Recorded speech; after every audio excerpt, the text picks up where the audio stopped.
कहानी की शुरू होते ही हम डेविड नाम के एक आदमी को कार ड्राइव करते हुए देखते हैं। शहर में हर तरफ बर्फ फैली थी और इस बर्फीले तूफान में गवर्नमेंट ने किसी को भी बाहर सड़क पे निकलने से मना किया था। खैर डेविड अब एक रेस्टोरेंट में आकर रुकता है जिसकी ओनर है ओना। एना के होटल पे ज्यादा रश नहीं है क्योंकि इस तूफान में ज्यादा लोग घर से बाहर निकलना अवॉइड ही करते हैं, इसीलिए होटल स्टाफ भी एना का छुट्टी पर था। एना खुद भी यहाँ से जाने ही वाली थी लेकिन डेविड को देखकर रुक गई। वो डेविड को होटल आकर देती है और इस दौरान हम नोटिस करते हैं कि वो काफी घबराई हुई है। उसे बाहर बाहर किसी की कॉल्स आ रही है। एकदम से उसकी नजर खिड़की के बाहर जाती है। वहाँ एक कार रुकी थी जिसे देखकर एना और भी डर गई थी कि कॉल्स करने वाला अब यहाँ तक पहुँच गया था। ये आदमी होटल के अंदर आते ही एना के साथ जोर जबरदस्ती करना शुरू कर देता है क्योंकि उसे अपनी बेटी से मिलना है और एना उसकी एक्स वाइफ है। यहाँ पे क्योंकि ड्रग था इसीलिए कोर्ट ने उसे अपनी बेटी से मिलने से मना किया हुआ था। अब इससे पहले कि आदमी एना को मारता है उसके साथ कोई और बदतमीजी करता, पीछे बैठा हुआ डेविड जो सब कुछ देख रहा था वो इस आदमी को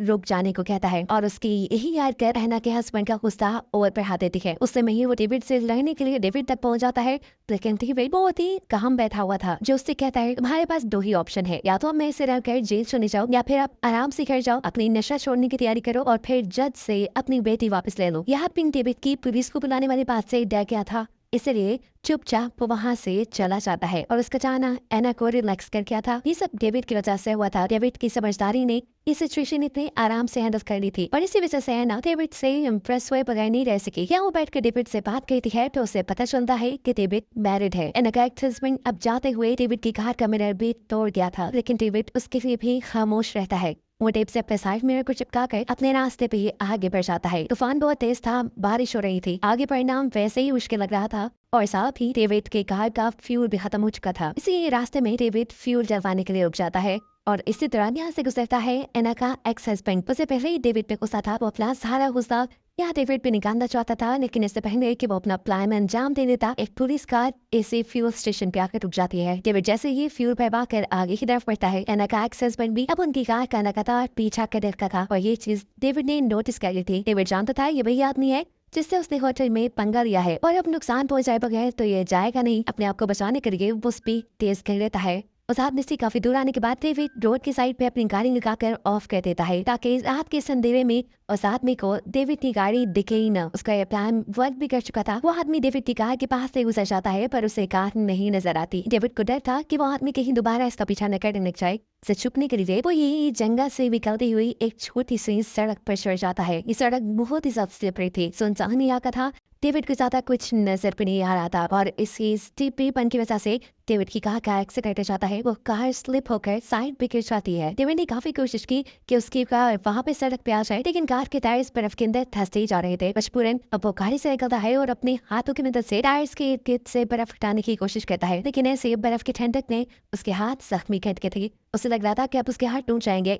मजबूरन वो अब वापस कार में बैठ कर अपनी कार का हीटर ऑन करके अपने हाथों को सेक पे लग जाता है। डेविड समझ चुका था कि उसका अब यहाँ से निकलना नामुमकिन है तब तक जब तक कोई हेल्प करे यहाँ ना। उसके मोबाइल में सिग्नल भी नहीं थे कि वो पुलिस को कॉल कर सके। मतलब पता नहीं कब आती क्योंकि गवर्नमेंट ने सड़कों पर लोगों को निकलने से मना किया था और ये तो वैसे ही बड़ी मैदान सड़क थी। यही सोचते हुए उसने अपनी कार की बैटरी भी ऑफ कर दी थी। वो अब यहाँ एक सिगरेट लगाता है और उसे पीते पीते ही सो जाता है। सुबह उसकी आँख किसी जानवर के हुर्राने की आवाज दिख रही थी। कोई जंगली जानवर उसके आसपास था जिसके डर में डेविड अपनी कार से बाहर भी नहीं निकलता। इस टाइम उसके पास खाने पीने को कुछ भी नहीं था इसलिए वो अपना यूरिन भी स्टोर कर देता है। डेविड के दिमाग में अब ये बात भी आती है कि अगर ऐसे ही गाड़ी यहाँ खड़ी रही तो बर्फ गाड़ी को पूरी तरह ढक लेगी, फिर कोई ये गाड़ी नहीं देख पाएगा और उसका यहाँ से निकलना और भी ज्यादा मुश्किल हो जाएगा। इसलिए वो अब कार से बाहर निकलता है। दूरबीन से आसपास देखने पर उसे दूर ही धुआं नजर आ रहा था, यदि वहाँ इंसान रहते होंगे। इसी उम्मीद में वो कार से निकल जाता है कि शायद वहाँ उसे कोई मदद मिल जाए।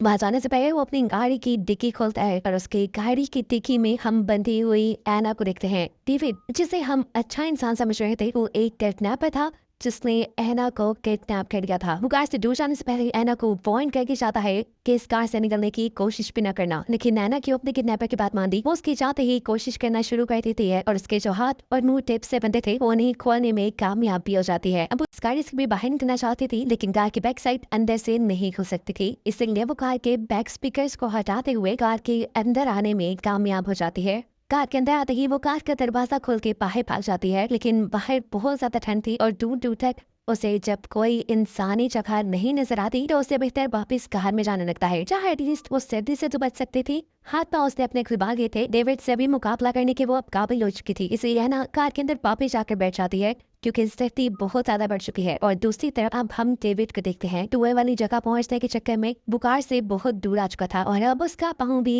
एक गड्ढे में फंस कर टूट चुका था। उसकी हालत बहुत खराब थी, उसके पाँव से बहुत ज्यादा खून निकल रहा था। उसे यहाँ उठा नहीं जाता, लेकिन उसे हिम्मत करनी पड़ती है क्योंकि अगर वो कुछ देर ही ऐसे और बर्फ में पड़ा रहता तो मर जाता। डेविड अब रेंगते हुए वापस कार के पास आने का फैसला करता है, जहाँ एना अब कार में से अपने बचाव के लिए चीजें ढूंढ रही थी, लेकिन उसे यहाँ टेप और क्लोरोफॉर्म के अलावा कुछ नहीं मिलता, इसलिए वो इन दोनों चीजों को अपने पास संभाल कर रखी होती है। हम देखते हैं कि डेविड भी घसीटता हुआ कार के पास आ चुका था। वो कार का दरवाजा खोलकर कार के अंदर बैठ जाता है। अपनी पैंट काट कर अपना जख्म दिखने पर उसकी भी हालत खराब हो गई थी क्योंकि उसकी टांग की हड्डी इतनी बुरी तरह टूटी थी कि गोश्त को पार करते हुए वो बाहर निकल आई थी। दर्द में वो बहुत बुरी तरह चिल्ला रहा था। उसने अपने पास पड़ी एक वायर को अपनी टांग के ऊपर की तरफ बांध दिया ताकि ज्यादा ब्लीडिंग न हो। अपने अंदर थोड़ा कम करने के लिए वो यहाँ जैसे ही हीटर ऑन करता है तो उसे पता चल जाता है कि उसकी कान में छेड़छाड़ की गई थी। वो समझ गया था कि एना के अलावा तो यहाँ कोई हो ही नहीं सकता। इससे पहले कि वो अपना चाकू उठाकर पीछे एना के ऊपर वार करता, एना उसे ही अचानक से क्लोरोफॉर्म सुंघा कर बेहोश कर देती है। बेहोशी में उसने एक ख्वाब देखा जहाँ वो इसी बर्फीले जंगल में है, सामने उसके मरा हुआ जानवर है और उसके दोनों हाथों पे खून लगा है। ये ख्वाब देखते ही वो डर कर उठ जाता है। होश पे आने पर वो देखता है कि एना ने उसके हाथ स्टीयरिंग से बांध दिए थे और उसके गर्दन को सीट से। एना उससे सवाल करती है कि तुम मुझे यहाँ कहाँ ले आए हो और मेरा फोन कहाँ है। जवाब में डेविड बताता है कि तुम्हारा फोन मैंने फेंक दिया था और हम इस टाइम कहाँ आए ये मुझे भी याद नहीं क्योंकि मैं रास्ता भटक गया था। एना से कहती है जो भी है अब तक मेरी मॉम ने पुलिस को कॉल कर दी होगी, पर डेविड बताता है ऐसा नहीं किया होगा क्योंकि तुम्हारा फोन फेंकने से पहले मैंने तुम्हारी मॉम को मैसेज कर दिया था कि तुम अपने एक्स हस्बैंड के साथ हो। और ये सुनकर एना बिल्कुल शॉक हो गई। एना अब उसका वॉलेट और फोन नहीं भी है, लेकिन उसके फोन में भी सिग्नल नहीं थे। यहाँ डेविड उससे कहता है बेशक मैं तुम्हारी कैद में हूँ, लेकिन फिलहाल हम दोनों मुश्किल में हैं और हम दोनों के पास जिंदा रहने के लिए सिर्फ एक ही कार ही सोर्स है, इसलिए हमें इसका इस्तेमाल देखभाल पर करना चाहिए। एना उसकी बात मानते हुए कार का हीटर बंद कर देती है ताकि कार की बैटरी खत्म न हो जाए। इसके बाद वो डेविड का फोल्डर चेक करती है जहाँ पे बहुत सारी फेक आईडीज थी, जिसका साफ मतलब था कि डेविड एक फ्रॉड आदमी है, पर कभी वो एक जगह टिक कर नहीं रहता। एना बहुत ज्यादा थकी हुई थी,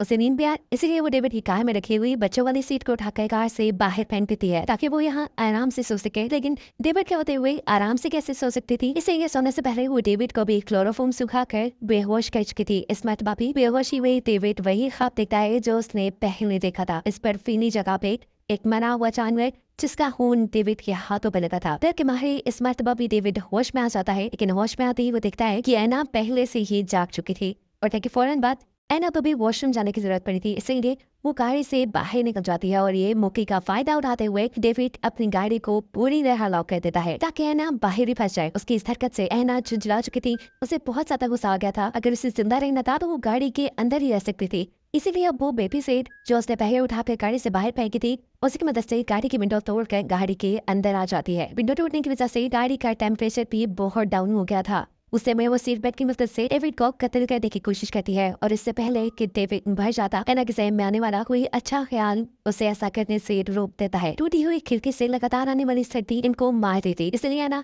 टेप से उस सारी खिड़की को बंद कर देती है। इस सब के बाद एना हम डेविड का फोन चेक करती है। उसे डेविड के फोन में काफी सारी अपनी और अपनी फैमिली की फोटोज में भी, जिससे उसे साफ पता चल गया कि डेविड ने एकदम से उसके होटल में आकर उसे किडनैप नहीं किया था, बल्कि वो तो काफी अरसे से उसको किडनैप करने की प्लानिंग कर रहा था। परेशान है ना, अब उसकी गाड़ी चेक करती है जहाँ उसे बहुत सी लड़कियों की आईडीज मिली है और इससे वो ये भी जान लेती है कि है ना वो पहली लड़की नहीं जिसे डेविड ने किडनैप किया हो, बल्कि वो पहले बहुत सी लड़कियों को किडनैप करके मार चुका है। वो एक सीरियल किलर है। जो निराल का है ना डेविड से सवाल करती है तो इतनी सारी लड़कियों को कैसे मारते हो, मैं आज तक कितनी लड़कियों को मारा है। जवाब में डेविड कहता है याद नहीं क्या वो एना को अपनी पहली किलिंग की स्टोरी सुनाना शुरू करता है। सबसे पहली लड़की को बेवकूफ बनाकर मारने के लिए उसने एक पूरी प्लानिंग की थी। उसने अपना होलिया शरीफ बना लिया, अपने हाथ में एक अंगूठी पहन ली जिससे वो मैरिड लगे, पर अपनी गाड़ी की बैक साइड पे एक बच्चों वाली सीट रखी जिससे ये फील हो कि वो एक फैमिली वाला है। और ऐसे किसी काम में इन्वॉल्व नहीं हो सकता। घंटों से गाड़ी चलाने के बाद उसे एक लड़की मिली जिसे लिफ्ट चाहिए थी। डेविड बताता है मैंने उसे गाड़ी में बिठा लिया। पहले तो सब नॉर्मल चल रहा था, वो मैं से फ्रैंक हो चुकी थी, लेकिन आहिस्ता आहिस्ता फिर मेरी बात उसे डराने लगी। वो पुलिस को कॉल ही करने वाली थी, लेकिन उससे पहले ही मैंने उसे पकड़कर चाकू से मार डाला। डेविड बताता है वो मेरा पहला मर्डर था और उसके बाद मैंने अनगिनत मर्डर किए, जिनमें से कुछ तो अभी तक मुझे याद भी नहीं। उसकी बात हैना को डरा रही थी, इसलिए हैना उसके मुंह पर टेप लगा देती है। डेविड सो जाता है और हैना भी यहाँ सोने की कोशिश करती है, लेकिन अचानक से उनकी कार के ऊपर कोई हमला कर देता है। ऐसा लग रहा था कि कोई जंगली जानवर है, लेकिन जब वो क्रिएचर उनकी कार के फ्रंट मिरर पे हाथ मारती है, तब जाकर इन्हें पता चलता है कि वो क्रिएचर कोई इंसान है या इंसान जैसी है। इससे पहले कि क्रिएचर इनकी गाड़ी तोड़कर इन्हें मार देता, एना जल्दी से कार स्टार्ट करती है, पर बहुत मरतबा कार को हॉर्न दे देकर उसे यहाँ से भगाने में कामयाब हो जाती है। डेविड इस क्रिएचर के यहाँ तक पहुँचने का जिम्मेदार एना को मान रहा था, लेकिन एना उसे याद करवाती है कि उसका खून जो बाहर बर्फ में पड़ा है, उसी की वजह से ये क्रिएचर यहाँ आई। डेविड का जख्म अब बिल्कुल काला पड़ चुका था, उसके पास वक्त बहुत कम था, ये भी हो सकता था कि वो यही मर जाता। एना यहाँ डेविड को इस क्रिएचर के बारे में बताती है और कहती है ये क्रिएचर कोई इंसान नहीं थी, बल्कि ये एक रूह थी, एक भूत था। यहाँ पर रहने वालों का मानना है कि ये क्रिएचर यहाँ पे आए बुरे लोगों को उठाकर मार देती है और अपने शिकार को मारने से पहले वो उसके ख्वाबों में आकर उसे डराती है। ये सुनकर अब डेविड पूरी तरह डर चुका था, क्योंकि उसे बिहार में कई मरतबा एक क्रिएचर नजर आई थी। उन तीन बातों के दौरान उनकी कार की बैटरी भी खत्म हो जाती है, जिससे हीटर बंद हो जाता है। अब इनकी हालत इतनी खराब हो गई थी कि मजबूरन इन दोनों को करीब आना पड़ा ताकि एक दूसरे की बॉडी हीट से ये लोग जिंदा रह सके। डेविड को लग रहा था कि वो अब यहाँ मरने वाला है, इसलिए वो एना को अपनी कहानी बताता है कि आखिर क्यों उसने ये मर्डर्स करना शुरू किए। वो जब छोटा था तब उसकी मॉम उस पर बहुत जुल्म करती थी और इसी वजह से वो इतना सख्त हो गया। उसे सबसे पहले अपनी मॉम को मारा था और अब इन लड़कियों को मारकर वो अपने आप को स्ट्रॉन्ग फील करता था, लेकिन असल बात ये थी कि वो लड़कियों से डरता था। एना भी यहाँ अपनी दुखिया स्टोरी सुनाती है कि जब वो भी छोटी थी तो उसके डैड उसके साथ अच्छा सलूक नहीं करते थे। सालों तक वो ये सब बर्दाश्त करती रही और फिर एक दिन उसने अपनी मॉम को सब सच बता दिया, जिसके बाद उसके डैड को जेल हो गई। एना को लग रहा था कि मरते हुए डेविड के दिल में रहम आ गया है, इसलिए वो एना के साथ अच्छा बिहेव कर रहा है, लेकिन वो तो ये सब करके सिर्फ एना को बेवकूफ बनाना था। एना को बातों में लगा कर वो अपने हाथ पांव छुड़वा चुका था और इससे पहले कि एना को समझ पाती, वो एना का गला खोद कर उसे मारने की कोशिशों में लग जाता है। अभी एना पूरी तरह मरी नहीं थी कि अचानक कोई उनकी कैरोली का दरवाजा खुलता है। कार से अंदर आने वाली